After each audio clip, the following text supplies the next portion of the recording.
So, welcome back to the A to Z of Archaeology. Today is the letter Q, and Q stands for quantity versus quality.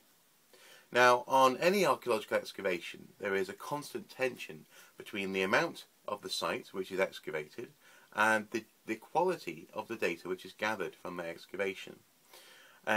This has a bearing on how well we understand the site. And for a long time, these two different factors weren't always kept in balance. Early in the history of excavation, it was entirely possible that a burial mound could be dug in one day. Indeed, several could be done in one weekend, and the results weren't exactly what one would call accurate. Some early excavations took great amounts of time and huge numbers of people to complete. But again, the question must be raised, how is it possible that this excavation could yield accurate data? Aren't all these people merely hacking away at the rock, rather than being careful about what they're excavating? However, out of this tradition came archaeologists like Mortimer Wheeler, who advocated methodical and accurate excavative techniques and investigative techniques.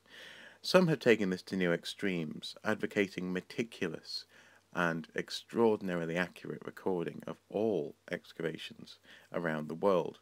Some commercial archaeologists complain that this is too far the other way.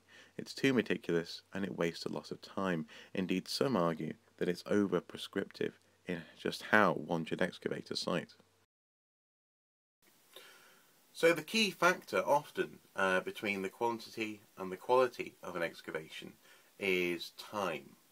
And over the years there have been many attempts to increase efficiency in archaeology in order to make the best use of the time that we have to do an excavation. An excellent piece of research was done by Dr. Brain.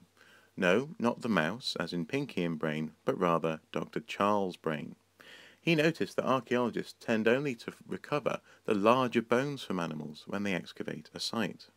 He wondered to what extent did this accurately represent the site and the diet of the people living there.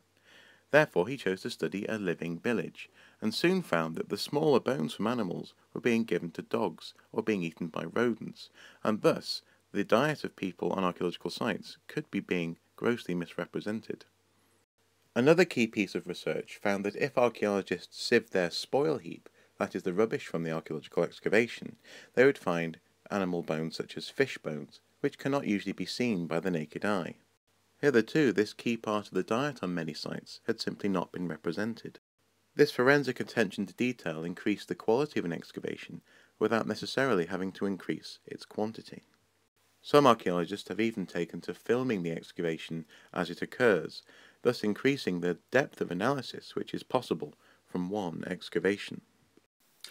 However, in some cases, time is short, and in these situations, it's not the quality so much as the quantity that matters.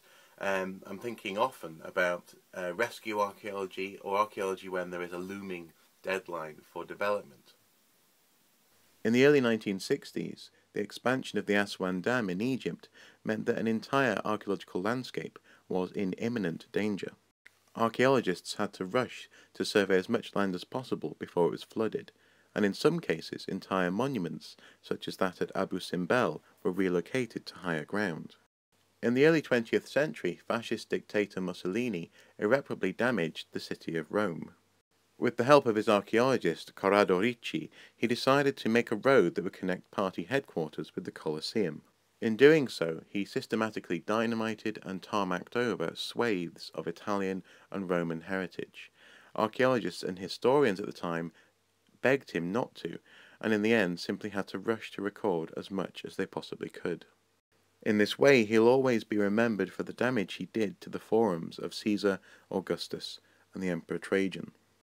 More often than not, excavations in Britain now take place in the context of the urban environment, and there is an extreme pressure to complete the excavation as soon as possible, not least because it is the developer who has to pay for the work to take place prior to the buildings going up.